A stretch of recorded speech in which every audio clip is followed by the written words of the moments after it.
ఈరోజు ఫుటేజ్ని లాగ్ నుంచి రెక్ 709లో కన్వర్ట్ చేసే ముందు డావిన్సీ వైట్ గ్యామెట్లోకి ఎందుకు కన్వర్ట్ చేయాలి అన్న క్వశ్చన్కి ఈరోజు ఫుల్ స్టాప్ పెట్టేద్దాం.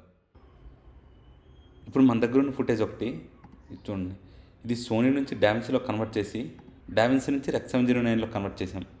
సెకండ్ది డైరెక్ట్గా సోనీ నుంచి రెక్ 709లో కన్వర్ట్ చేసాం. ఈ డిఫరెన్స్ ఏంటో చూపిస్తే చూడండి. మీకు ఇప్పుడు కలర్ కరెక్షన్స్ ఏవో చేశాను కదా, ఇప్పుడు దీనికి చేసిన కరెక్షన్స్ ఇక్కడ కాపీ చేసి ఇక్కడ ఉంది కదా ఈ నోట్లో వేసే చూడండి. ఇక్కడ మొత్తం ప్యాచెస్లో వచ్చింది. అంటే ఏంటంటే కలర్స్ క్లిప్ అయినాయి. దీనికి అర్థం ఏంటి, నేను మీకు చెప్పే కదా రెక్ 709 చాలా చిన్న కలర్ స్పేస్. సో ఏంటి అంటే రెడ్ ఉందనుకోండి, రెడ్ని ఎక్కడ వరకు పుష్ చేయగలం, ఇంతకు మించి పుష్ చేస్తే అది క్లిప్ అయిపోతుంది. క్లిప్ అయిపోతుంది అంటే ఏంటి, డీటెయిల్స్ కనిపించవు. అదే డావిన్సీ వైట్ గ్యామెట్లో అయితే ఇక్కడ నుంచి ఇక్కడ వరకు పుష్ చేయొచ్చు. ఈ రెక్ 709 కంటే బియాండ్ పుష్ చేయొచ్చు. మనం ఇక్కడ చూసినప్పుడు ఏమవుతుంది అంటే ఇది రెడ్ని పుష్ చేసినప్పుడు ఏమవుతుందంటే క్లిప్ అయిపోతుంది.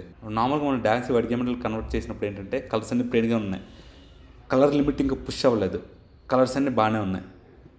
ఇక్కడ రెక్ 709లో చేసినప్పుడు ఏమైంది అంటే ఈ కలర్స్ ఇంతకు మించి పుష్ చేయలేవు, కలర్స్ అన్నీ క్లిప్ అయిపోతున్నాయి. అందుకనే ఇక్కడ మనకేంటి నాయిస్లో వస్తుంది. మీకు ఇంకా ఎగ్జాంపుల్ చూపిస్తా చూడండి. ఇప్పుడు ఏంటి అంటే ఒకటి డావిన్సీ వైట్ గ్యామెట్లో వర్క్ చేయాలి, రెండోది మనం రెక్ 709లో వర్క్ చేయాలి. ఈ డిఫరెన్స్ ఏంటి కొనుక్కోవడానికైనా మనం వర్క్ చేస్తున్నాం.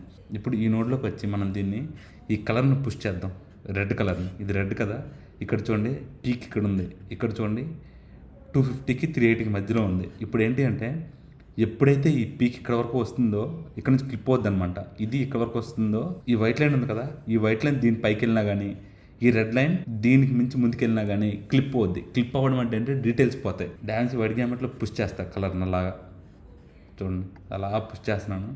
పుష్ చేసినప్పుడు చూడండి ఇప్పుడు ఆల్మోస్ట్ వాల్యూ 150 దగ్గరికి వచ్చిన తర్వాత క్లిప్ అవుతుంది. అదే కనుక ఇక్కడ తీసుకున్నాం, రెక్ 709 తీసుకున్నాం. రెక్ 709లో కలర్ని పుష్ చేద్దాం చూడండి, ఇది ఎక్కడ ఆల్మోస్ట్ 89-90 దగ్గర పుష్ అవుతుంది. మీకు నేను ఒక విషయం చెప్పాను గుర్తుందా? విషయం ఏంటంటే రెక్ 709లో ఏంటంటే కలర్ స్పేస్ చాలా తక్కువ, సో ఈజీగా క్లిప్ అవుద్ది. అంటే ఏంటి, కలర్ ఇంతకు మించి పుష్ చేయలేదు. సో అందుకనే మన ఇక్కడ చూసారా ఈ వాల్యూ అంతా 80 దగ్గర పుష్ అయింది. అదే డావిన్సీ వైట్ గ్యామెట్లో చూడండి 107 దగ్గర పుష్ అయింది. అంటే దానికి అర్థం ఏంటి అంటే ఇక్కడ చూడండి, ఇక్కడ డావిన్సీ వైట్ గ్యామెట్లో చాలా పెద్ద కలర్ స్పేస్. ఈ కలర్ని మనం ఇంకా ఎక్కువ పుష్ చేయొచ్చు క్లిప్ అయ్యే ముందు.